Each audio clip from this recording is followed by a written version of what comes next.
when you guys played, the rivalries felt heated. Like I mentioned Jeff Van Gundy. Talk to him. You can stop.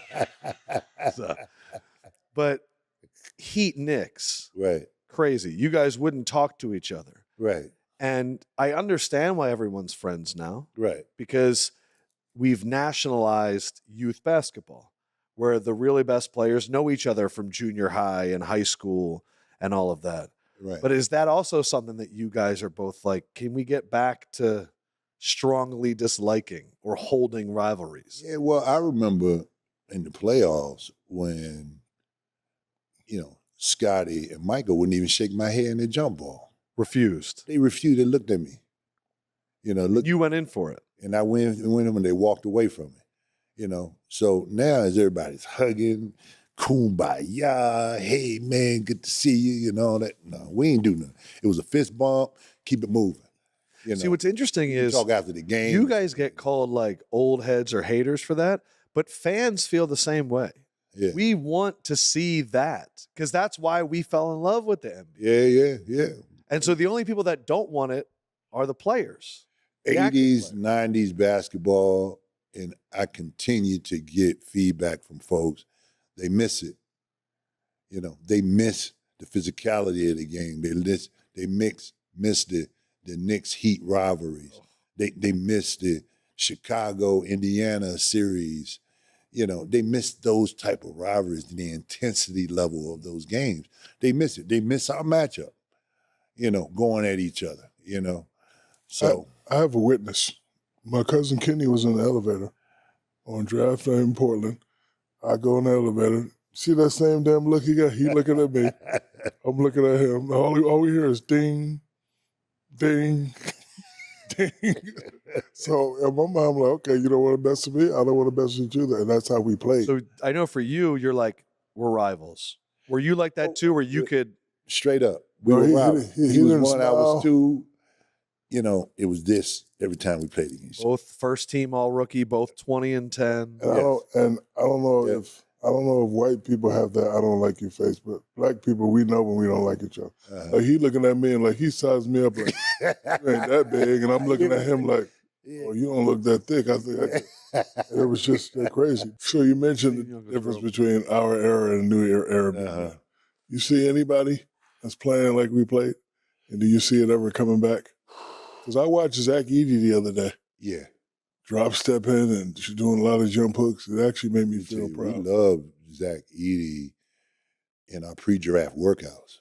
I mean, we were looking at him, man. He had a great pre-draft workout with us, man. And, he's one of those guys that's committed to getting better. And I love it. I mean, obviously he had a great college career, Zach Edey, and he plays big like us.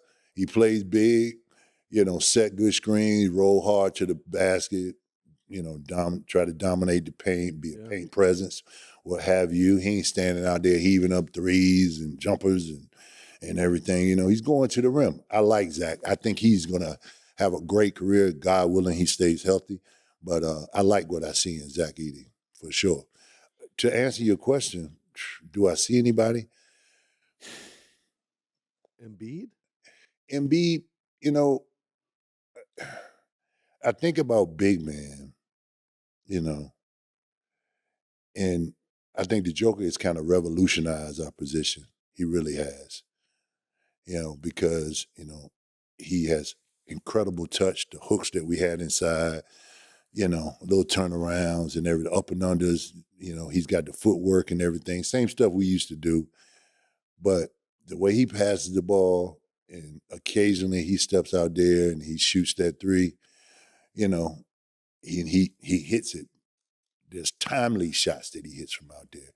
It's not a heavy volume of shots out there, I don't like to see bigs with a heavy volume of threes, because I think, I think you first of all, you're not using your size to your advantage to help your team, number one. There's a reason why you're called a big man. Use it to your team's advantage. You're closer to the rim when you stand in the paint. So use it to your advantage, So I don't like it when guys, Wemby, I look at him, you know, I see his skill level out on the perimeter, you know, and I'm like, Jesus, if I'm not that long and tall, I want to be closest to the basket as I can, you know. But I see his skill level outside, you know, and it's working to his advantage. But it's imagine if he put a little bit more emphasis in the painted area, you know.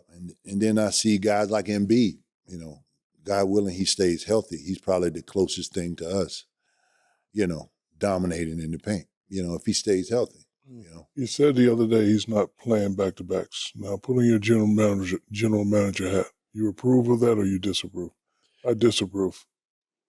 Well, first of all, we come from a different era, big fella, you know. I mean, we do. Don't be nice, Alonzo. I'm not, listen. You've literally watched it. I'm an executive, so I can't just be bashing these players, you know what I'm saying?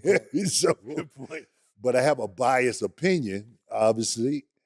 I do. I got a biased opinion because we played in the era which we played physical. A whole lot of back-to-backs. Yeah, but it was we were hurting. It was physical. This was era is physical. not physical, No, so I don't know why you're not playing back-to-backs. It was very physical when we played, extremely physical. And that's the only problem I have with it. Like, you shoot a heavy amount of jumpers. You don't really get banged up a lot in the post. Why are you not playing back-to-backs? Well, maybe it's something physically that we don't know. Maybe it is. Maybe it's something going on with him physically that we don't know, that the team doctors in Philly knows. But to tell you the truth, you know, I'm a little biased. You are as well. We play back-to-backs. You know, we do what we got to do to help our team. You know? It's as simple as that. What percentage of NBA players do you think can handle the way that you guys used to work and the way that how physical and how demanding? How many NBA players today? Zero? Oh, players?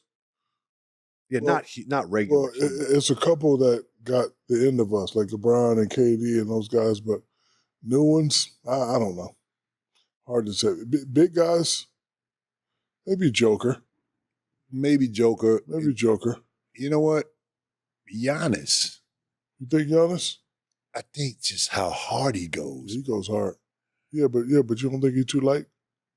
I think he would have. Yeah, I mean, he still takes a beating, though. He does. You know what I'm saying? Yeah, he takes a beating. I think Giannis, man, he's so, I mean, he's cut up like I was.